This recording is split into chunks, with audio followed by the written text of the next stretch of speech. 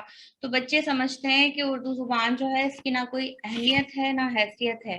جن گھروں میں والدین اردو کو عزت دیتے ہیں، اہمیت دیتے ہیں، ان کے بچے خود بخود اردو کی طرف راغب ہو جاتے ہیں، کہانیاں بھی پڑھنے لگتے ہیں، کہانیاں لکھنے لگتے ہیں، شاعری کرنے لگتے ہیں. ان کا ذوق جو ہے وہ خود بخود بہتر ہوتا چلا جاتا ہے. تو میں سمجھتی ہوں کہ اساتذہ کے ساتھ ساتھ ہمارے والدین کو بھی اپنے بچوں سے اپنے بچوں کو اردو سے محبت کرنی سکھانی چاہیے، کیونکہ یہ ہماری قومی زبان ہے، ہمارا اثاثہ ہے اور ہماری ایک شناخت ہے. اردو زبان ایک ایسی شناخت ہے، اس میں الفاظ کا اتنا وسیع ذخیرہ ہے، ادب کا اتنا وسیع ذخیرہ ہے، دینی ادب، یہ ساری چیزیں اتنے وسیع ذخیرے کے طور پر موجود ہیں کہ جو ہمیں دیگر زبانوں میں نظر نہیں آتی. تو میں یہ سمجھتی ہوں کہ اساتذہ کے ساتھ ساتھ ہمارے والدین کو، ہمارے اپنے لوگوں کو اردو زبان سے محبت کرنی چاہیے اور بچوں میں کتب بینی کا شوق پیدا کرنا چاہیے. بس یہی واحد طریقہ ہے اردو کی بقا کا، اردو کو پروان چڑھانے کا اور اردو کو برقرار رکھنے کا. بہت شکریہ. ابھی عبد القاشر کی طرف جانے سے پہلے ایک اور سوال میں چھوڑتا جاؤں گا آپ کے لیے کہ اردو کو جو ہے اسلام کے ساتھ جوڑ دیا گیا ہے لگتا ہے مجھے، حالانکہ اردو ادب میں غیر مسلم ادیب بے انتہا ہیں، بہت ہی پائے کے ہیں. اسی کیا وجہ ہے؟ دیکھیں، ماہر لسانیات تو یہ تجزیہ کرتے ہیں کہ اگر ہندوستان میں مسلمان نہیں بھی آتے تو ایک نئی زبان جو ہے وہ تیار ہو رہی تھی جس کی موجودہ شکل جو ہے وہ اردو ہے. تو مسلمان نہیں بھی آتے تو بے شک 1 یا 2 صدی کی تاخیر ہو جاتی، لیکن یہ زبان جو ہے اسی طریقے سے جو ہے ارتقائی مراحل طے کرتی اور اس حال کو پہنچتی. اردو کو اسلام سے جو منسوب کر دیا جاتا ہے، مسلمانوں سے جو منسوب کیا جاتا ہے، تو وجہ یہ ہے کہ اردو میں دیکھیں بہت ساری اصطلاحات جو ہیں وہ عربی سے براہ راست آئی ہیں، یعنی اسلام کی، مسلمان کی، قرآن، صلاۃ اور صوم، اس طرح کی جو اصطلاحات ہیں، اور فارسی سے بہت سی چیزیں جو ہیں وہ آئی ہیں. تو لوگ سمجھتے ہیں کہ اردو جو ہے وہ مسلمانوں کی زبان ہے. ایسا نہیں ہے. بات یہ ہے کہ جب ایک اردو ہندی تنازعہ ہوا اور جس کے نتیجے میں ہندوؤں نے جو ہے دیوناگری رسم الخط اختیار کیا اور مسلمانوں کا جو ہے یا اردو کا جو رسم الخط تھا وہ نوری نستعلیق تھا، تو اس کی وجہ سے اردو جو ہے وہ مسلمانوں سے منسوب ہو گئی. اگر ہندوستان میں جو ہے دیوناگری رسم الخط اختیار نہیں کیا جاتا تو ہم آج بھی ہندی کی بہت سی چیزیں سنتے ہیں، بہت سے الفاظ سنتے ہیں اور ہمیں ایسا محسوس ہوتا ہے کہ وہ اردو ہی کے الفاظ ہیں. یا میں کچھ مثالیں دوں گی اس کی کہ جیسے پورب ہے، پچھم ہے، پنچھی، سندیسے، پنکھی، پوروا، آکاش، امبر، یہ سارے الفاظ ہندی کے ہیں، لیکن کیا ہے کہ اردو میں بھی کسی زمانے میں استعمال ہوا کرتے تھے. تو اردو صرف مسلمانوں کی زبان نہیں ہے، اردو بر صغیر پاک و ہند کی زبان ہے، ایک وسیع خطے میں بولی جاتی ہے. یہ الگ بات ہے کہ پاکستان کے تقریباً ہر ادارے میں اردو لازمی کا مضمون پڑھایا جاتا ہے اور یہاں تقریباً تمام لوگ اردو زبان بولنے پہ بھی قدرت رکھتے ہیں اور لکھنے پر بھی. جو تعلیمی اداروں سے وابستہ ہے ان کی بات کر رہی ہوں. ہندوستان میں یہ ایک لازمی مضمون کے تحت نہیں پڑھائی جاتی. وہاں چند 100 ادارے ہیں جہاں اردو پڑھائی جاتی ہے. زیادہ تر مدارس ہیں جہاں اردو باقاعدہ طور پہ پڑھائی جاتی ہے. تو اس کی وجہ سے وہاں صرف جو شوقین لوگ ہیں وہی اردو جانتے ہیں، جبکہ پاکستان میں ہماری کیونکہ نصاب میں شامل ہے تو ہمارا جو اپنا ایک الگ معاملہ ہے. تو اردو جو ہے وہ مسلمانوں سے اس لیے مشروط ہو کر رہ گئی ہے، اسلام سے اس لیے مشروط ہو کر رہ گئی ہے کہ ہندوستان میں یہ زیادہ تر جو ہے مدرسوں میں اردو لازمی مضمون کے طور پر موجود ہے، وہاں پڑھائی جاتی ہے. میں تو یہی سمجھتی ہوں، اب اس بارے میں دیگر لوگ اس سے متفق ہوتے ہیں یا نہیں تو میں اس حوالے سے کچھ نہیں کہہ سکتی. اچھا، میرا ماننا یہ ہے کہ اردو رسم الخط محدود ہو گیا ہے، لیکن اردو بذات خود محدود نہیں ہوئی ہے. پورے برصغیر پاک و ہند میں اردو ہی بولی جاتی ہے زیادہ تر، رسم الخط محدود ہو گیا ہے. اردو رسم الخط کو جو نقصان پہنچا رہی ہے چیز وہ ہمارا رومن رسم الخط ہے. رومن کی وجہ سے اردو رسم الخط کو نقصان پہنچ رہا ہے. ہمارے بچے جو ہیں موبائل میں جو ہے ایزی اردو کی جو ایپ ہے اس کا استعمال نہیں کرتے، اردو میں نہیں لکھتے، نہ ان کو اردو رسم الخط سے اتنی کوئی دلچسپی ہے. وہ سمجھتے ہیں کہ اگر ہم رومن لکھ کے اپنی بات کا مفہوم ادا کر سکتے ہیں تو ہمیں کیا ضرورت ہے اتنی زحمت کرنے کی. تو یہ بات آپ کی واقعی درست ہے کہ اردو بولنے کی سطح پہ تو بہت ساری جگہوں پہ بولی جا رہی ہے، ملکوں میں، علاقوں میں، لیکن لکھنے کی سطح پہ جو ہے وہ جو نقصان پہنچ رہا ہے وہ اردو کے رسم الخط کو پہنچ رہا ہے، جس کی بنیادی وجہ رومن رسم الخط ہے. عبدالکاشف، آپ آگے بڑھیں. بہت بہت شکریہ سلیم بھائی. اس سے پہلے کہ میں اپنے سوالات کروں، میں سنبل باجی کے بیہاف پر 2 سوال کروں گا. آج ان کو پروگرام میں شامل ہونا تھا پر کچھ مصروفیات کی وجہ سے وہ آج پروگرام میں شامل نہیں ہو پائیں. ان کا پہلا سوال ہے کہ ڈاکٹر تہمینہ، آپ نے اردو ادب اور اردو لنگوسٹکس دونوں میں ماسٹرز کیا ہے، ماشاءاللہ. دونوں ہی ضروری ہے کسی بھی زبان کے لیے، مگر آپ کسے زیادہ ضروری سمجھتی ہیں اور کیوں؟ جہاں تک اردو ادب اور لسانیات کا تعلق ہے تو لسانیات تو ایک بالکل مختلف مضمون ہے، جبکہ زبان و ادب کے حوالے سے اگر ہم دیکھیں تو وہاں ہم کسی اردو زبان و ادب کے حوالے سے بات کریں تو وہ اس کی وسعت بہت زیادہ ہے جاننے کے نقطۂ نظر سے. یہاں ہم مختلف اصناف کا مطالعہ کرتے ہیں، اصناف نظم بھی پڑھتے ہیں، اصناف نثر بھی پڑھتے ہیں، تنقید بھی پڑھتے ہیں، مغربی تنقید بھی پڑھتے ہیں، اور بھی بہت سارے ایسے موضوعات ہیں کہ جو ہمیں اردو ادب میں پڑھائے جاتے ہیں. جہاں تک لسانیات کا تعلق ہے وہ تو ایک کہا جاتا ہے کہ سائنسی علم ہے، ٹھیک ہے. تو سائنسی علم میں جو ہے دیکھیں، جب تک کسی چیز کا ہم عملی تجربہ نہیں کرتے تو وہ ہم اپنی طرف سے کوئی بات نہیں پیش کر سکتے. لسانیات میں ہم مختلف لہجوں کا مطالعہ کرتے ہیں، مختلف بولیوں کا مطالعہ کرتے ہیں. کوئی بولی کس وقت وجود میں آئی، اس کے وجود میں آنے کے کیا اسباب تھے، وہ بولی سے زبان کا درجہ اس نے کب اختیار کیا، کسی بھی زبان کے معاشرے پہ کیا اثرات مرتب ہوتے ہیں. تو اگر ہم دونوں کے حوالے سے بات کرتے ہیں تو اردو ادب جو ہے وہ ایک بالکل مختلف مضمون ہے اور اردو لسانیات جو ہے وہ بالکل مختلف ہے. یہاں آوازوں کا مطالعہ کیا جاتا ہے صوتیات کے تحت، ٹھیک ہے، قواعد کے حوالے سے بات کی جاتی ہے، تلفظ اور ادائی کے حوالے سے بات کی جاتی ہے، کسی لفظ کا جو ہے بنیادی ماخذ جو ہے وہ تلاش کیا جاتا ہے. تو یہ بالکل مختلف علم ہے. تو جو لوگ، یہ ضروری نہیں ہے کہ ایم اے اردو کرنے والے یا اردو ادب میں ماسٹرز کرنے کے بعد جو ہے وہ اردو لسانیات کی طرف آئیں. ہر ایک کا شوق نہیں ہوتا، ہر ایک جو ہے اس طرف جو ہے توجہ بھی نہیں دیتا. عام طور پر اردو لسانیات میں وہ لوگ جاتے ہیں کہ جن کی ذرا توجہ لغت کی جانب ہو، تلفظ اور ادائی کی جانب ہو، جو لفظوں کی ماخذ تلاش کرتے ہوں. تو آپ یعنی کہہ سکتے ہیں کہ لنگوسٹکس کا تعلق جو ہے ماہر لسانیات کے حوالے سے، لغت نویسی کے حوالے سے بڑا اہم کردار ہے. تو دونوں بالکل مختلف مضامین ہیں، لسانیات بھی اور لٹریچر بھی. اور میں سمجھتی ہوں کہ لٹریچر میں ہم بہت زیادہ معلومات حاصل کرتے ہیں اور لسانیات میں ہم جو کچھ بھی حاصل کرتے ہیں پھر اس کو ہم کوشش کرتے ہیں تجربے کے ذریعے پھر ثابت کرتے ہیں. بہت بہت شکریہ. سنبل باجی کا دوسرا سوال ہے کہ آپ کے پسندیدہ شاعر کون ہیں اور آپ کیوں ان کی شاعری کو پسند کرتی ہیں؟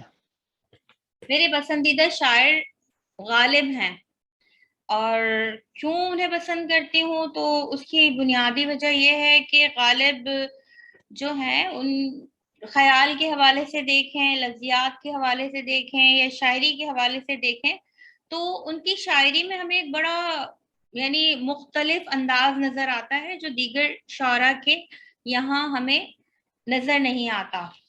تو ویسے تو جتنے بڑے شاعر کرام ہیں، چاہے اقبال ہوں، چاہے فیض احمد فیض ہوں، ان کی بھی اہمیت اور حیثیت سے انکار نہیں کیا جا سکتا، لیکن مجھے بنیادی طور پر غالب جو ہیں وہ پسند ہیں. تھوڑے سے مشکل شاعر ہیں، لیکن جہاں ان کے شاعر سمجھ میں آنے لگتے ہیں تو واقعی لگتا ہے کہ انہوں نے کوئی نیا نقطہ بیان کیا ہے. بہت بہت شکریہ. اب آتا ہوں میں اپنے سوالوں کی طرف. آپ کے کیریئر میں آپ کو اب تک کن دشواریوں کا سامنا کرنا پڑا ہے اور ان دشواریوں کا سامنا آپ نے کیسے کیا؟ میرے کیریئر میں جو دشواریوں کا سامنا کرنا پڑا تو دیکھیں، تدریس میں ایک پرائیویٹ کالج سے جب وابستہ تھی، ایک نجی تعلیمی ادارے سے، تو وہاں ایسے بچے تعلیم حاصل کرتے تھے کہ جو سونے کا چمچہ منہ میں لے کر پیدا ہوتے ہیں. ٹھیک ہے، تو ان کے رویے میں اور ایک متوسط طبقے کے بچوں کے رویے میں زمین آسمان کا فرق ہوتا ہے. تو وہاں مجھے سب سے زیادہ جو دشواری کا سامنا کرنا پڑا کہ میں نے ایسی شرارتیں دیکھی کہ جو شاید میں اگر اس ادارے میں نہیں جاتی تو کبھی بھی نہیں دیکھتی. کئی واقعات ایسے رونما ہوئے کہ جو شاید آپ بھی نہیں توقع کریں گے. کہ ایک دفعہ ایسا ہوا کہ کچھ بچے جو ہیں گھر سے چھپکلی پیک کر کے لے آئے، اور یعنی جہاں ہم پڑھانے کے لیے میں آ کے کھڑی ہوئی تو انہوں نے کہا کہ مس مجھے کام ہے، میں ذرا مارکر اٹھانا چاہ رہا ہوں، اور وہاں لا کے وہ اس چھپکلی کو وہ پیکنگ میں لے کر آئے تھے، اس کو بغیر یعنی نکال کے انہوں نے رکھ دیا. اب وہ بورڈ پہ لکھ کر جب میں پلٹی ہوں تو وہ چھپکلی نیچے جا کے گری، اور وہ سمجھے شاید میں چیخوں گی، چلاؤں گی یا کچھ اور کروں گی. میں نے چھپکلی کی طرف نظر اٹھا کے دیکھا اور میں نے خاموشی اختیار کر لی. میں نے کہا یہ کس نے حرکت کی؟ اب وہ سب جو ہے سوچ رہے تھے کہ مس اچانک چیخنے لگیں گی، چلانے لگیں گی یا کوئی اور ریئیکشن کا مظاہرہ کریں گی. چھپکلی نے کیا کیا کہ وہ اس کلاس کی لڑکیوں کی طرف رخ کر دیا نیچے گر کے. پھر جو شور ہنگامہ معاملات ہوئے. تو اس طرح کی دشواریاں، پڑھانے میں دقت کبھی پیش نہیں آئی. مجھے یہ مسئلہ کبھی نہیں رہا کہ بچے میری بات نہیں سمجھ رہے، لیکن اس طرح کے معاملات کبھی ایسا بھی ہوا کہ بچوں نے پڑھانے کے دوران جو ہے وہ کلاس میں پٹاخے رکھ دیے اور وہ ہونا شروع ہو گیا. حالانکہ بہت سختی تھی اس کالج میں ڈسپلن کی، اور صرف یہ واقعات وہیں ہوئے، پھر کبھی کسی ادارے میں اس طرح کے واقعات کا سامنا نہیں کرنا پڑا. اور دوسرا جو دشواری ہوتی ہے عام طور پر پروفیشنل لائف میں، کبھی کبھی ایسا بھی ہوتا ہے کہ جب آپ کچھ ایکسٹرا آرڈینری کام کر رہے ہوتے ہیں دوسرے لوگوں سے بڑھ کر، تو آپ کو کچھ نادیدہ مخالفت کا سامنا کرنا پڑتا ہے. تو بس یہ دو دشواریاں مجھے پیش آئیں. الحمدللہ اب تو بہت آسانی ہے الحمدللہ جس جگہ جس مقام پہ میں ہوں. لیکن اس کالج میں ایسے واقعات ان گنت پیش آئے کہ جہاں بچوں نے مختلف شرارتیں کی. میں نے اس کا برا نہیں مانا، ان کے خلاف ڈسپلن کمیٹی کی طرف سے یقیناً ایکشن ہوا ہوگا، لیکن میں سمجھتی ہوں کہ ایک ٹیچر کو ہر چیز کے لیے جو ہے وہ تیار رہنا چاہیے. اس کو کبھی بھی کسی بھی وقت کسی بھی طرح کے مرحلے کا سامنا کرنا پڑ جاتا ہے. اور یعنی گوادر میں جب میں تھی اور وہاں بھی مجھے کئی ایک دقت، یعنی ایک چیز میں آپ کو بتاؤں کہ گوادر کے جو بچے تھے وہ، اس کی ایک سب سے اچھی بات تو یہ ہے کہ وہ آج بھی مجھے یہاں ملتے ہیں کراچی یونیورسٹی میں، تو میری عزت بہت کرتے ہیں. لیکن جب میں وہاں تھی تو وہاں میں نے دیکھا کہ بلوچستان میں یا گوادر میں جو ہے کچھ ایسی چیزیں عام ہیں جس کی وجہ سے بچے پڑھائی سے ہٹ جاتے ہیں. آپ کہہ لیجیے گٹکا کہہ لیجیے جسے، یا پھر کچھ اس طرح کی دیگر چیزیں جو نشے کی ہوتی ہیں، تو وہ باقاعدہ بچوں کو وہاں پتہ نہیں کہاں سے ملتی تھی، کہاں سے مہیا ہوتی تھی. تو اس کی وجہ سے بچے پڑھنے لکھنے کی طرف راغب نہیں ہوتے تھے. تو یہ ان کا تعلق براہ راست مجھ سے تو نہیں ہے ان چیزوں کا، لیکن ہمارا سماج بھی اثر انداز ہوتا ہے اور وہی سماج یا معاشرہ جو ہے اس کی وجہ سے ہماری زندگی میں دشواریاں پیدا ہوتی ہیں. تو یہ ان کو دشواریاں تو نہیں کہیں گے لیکن یہ چھوٹے موٹے تجربات تھے جو پچھلی زندگی میں ہوئے. بہت بہت شکریہ. آپ کا چائلی کنیکشن سسرال کی طرف سے ہے، یعنی ددیال اور ننیال کی طرف سے نہیں. جب سے آپ چائل کی بہو بن کر آئی ہیں، آپ نے چائلیوں میں کون کون سی خوبیاں اور کون کون سی خامیاں دیکھی ہیں؟ مجھے چائلیوں میں آئے ہوئے تقریباً میری شادی جو ہے 2010 میں ہوئی تھی اور 12 سال جو ہیں ہو چکے ہیں. تو یہاں چائلیوں کی بہت ساری اچھی چیزیں جو میں دیکھتی ہوں یہ ہے کہ کسی کی خوشی ہو یا کسی کا غم ہو، کوئی بھی ایسی چیز ہو تو یہ سب ساتھ ہوتے ہیں. یعنی دور کے لوگ بھی جو صرف میل جول والے ہیں وہ بھی کھڑے ہوتے ہیں آپ کے ساتھ، آپ کے غم میں، آپ کے دکھ میں، آپ کی تکلیف میں، ایک دوسرے کی مدد کرتے ہیں مشکل مواقع پہ. اور بعض اوقات یہ بھی دیکھا کہ ایک ہاتھ سے مدد کرتے ہیں تو دوسرے ہاتھ کو خبر بھی نہیں ہوتی. تو یہ چائلیوں کی بہت اچھی چیز ہے. منفی چیز کم پہ کمپرومائز نہیں کرتے. آپ اس کو شاید مثبت کہیں گے لیکن میری جتنی چائلیوں سے واقفیت ہے وہ ہر چیز میں نفاست، یعنی اگر وہ کپڑے کے حساب سے بات کریں، لباس کے حساب سے بات کریں تو میں نے دیکھا ہے کہ چائلی بہت نفیس اور مہنگا لباس جو ہے پسند کرتے ہیں. بہت عمدہ قسم کے گھر، شہر کراچی میں ظاہر سی بات ہے دیگر کمیونٹیز جو ہیں وہ بھی اثر انداز ہوئی ہیں، تو بہت عمدہ گھر بنوانا، تزئین و آرائش کرنا، بہت بہترین گاڑیاں رکھنا، یہ شوق ہے ان کے اور ہو سکتا ہے ضرورت بھی ہو، مجھے اس پہ کوئی اختلاف اور اعتراض نہیں ہے. تو کہیں کہیں یہ چیز مثبت ہو جاتی ہے ان کی، جہاں یعنی خود نمائی نہیں ہوتی، اچھا بھی لگتا ہے. لیکن جہاں خود نمائی ہوتی ہے، دوسروں کو جو ہے وہ ڈیگریڈ کرنے والا معاملہ ہوتا ہے، تو وہاں یہ چیز منفی بھی ہو جاتی ہے. اچھی چیز ہے اچھا پہننا، اچھا کھانا، اچھے گھر میں رہنا، یعنی اور اعلیٰ تعلیم حاصل کرنا، اعلیٰ اداروں سے وابستہ ہونا، یہ سارے مثبت پوائنٹ ہیں چائلیوں کے. لیکن منفی چیز کبھی کبھی بس یہی محسوس ہوتی ہے کہ سارے چائلی جو ہیں وہ ہمارے جو ہیں جعفری ہیں، زینبی ہیں، بخاری ہیں اور فاروقی ہیں، عثمانی ہیں. یعنی دیکھا جائے تو بہت مقدس لوگوں سے اور ایسی جگہ سے تعلق ہے چائلیوں کا کہ جس کی بنیاد پر کچھ چیزیں ایسی ہیں جو ان کو ترک کرنی چاہیے لیکن نہیں کرتے. مثال کے طور پر شہر کراچی میں شاید آپ کو علم ہو کہ شادی بیاہ پہ اسراف بے انتہا ہونے لگا ہے. شادی بیاہ کی جو رسومات ہیں، یعنی مہنگا ترین ہال بک کروانا، دلہا دلہن کے مہنگے ترین ملبوسات خریدنا، پھر شادی بیاہ میں ایک سے زیادہ تقریبات رکھنا، 15-20 قسم کے کھانے رکھنا. تو میں سمجھتی ہوں کہ اس کو محدود کرنا چاہیے، لیکن ہمارے یہاں میں دیکھتی ہوں چائلیوں میں یہ چیزیں بہت تیزی سے رواج پا رہی ہیں. تو کہیں کہیں یہ چیز اچھی محسوس ہوتی ہے، کہیں تھوڑی سی بری محسوس ہوتی ہے.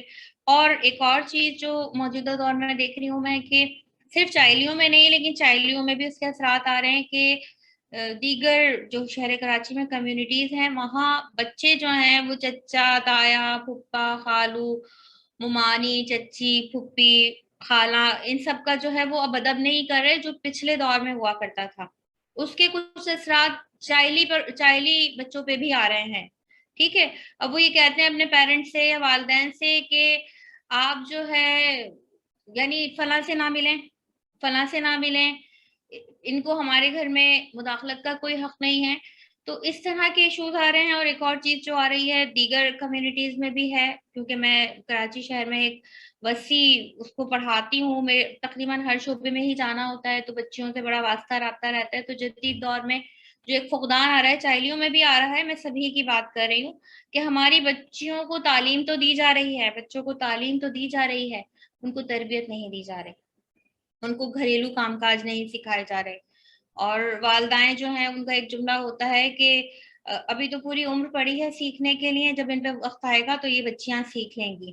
وہ بچیاں پوری تعلیم بھی مکمل کر لیتی ہیں، نوکریاں بھی کرنے لگتی ہیں، آگے یعنی شادیاں بھی ہونے لگتی ہیں، لیکن وہ کوئی گھریلو کام کاج نہیں کر پاتی، جس سے آگے چل کر یہ ہوتا ہے کہ پھر پورے گھر کو مینج کرنا، سنبھالنا ان کے لیے بڑا دقت طلب ہو جاتا ہے. تو یہ کچھ نیگیٹیوٹی آ رہی ہے چائلیوں میں دیگر کمیونٹیز کی وجہ سے، ورنہ مجموعی طور پر میرا تجربہ بہت اچھا رہا ہے.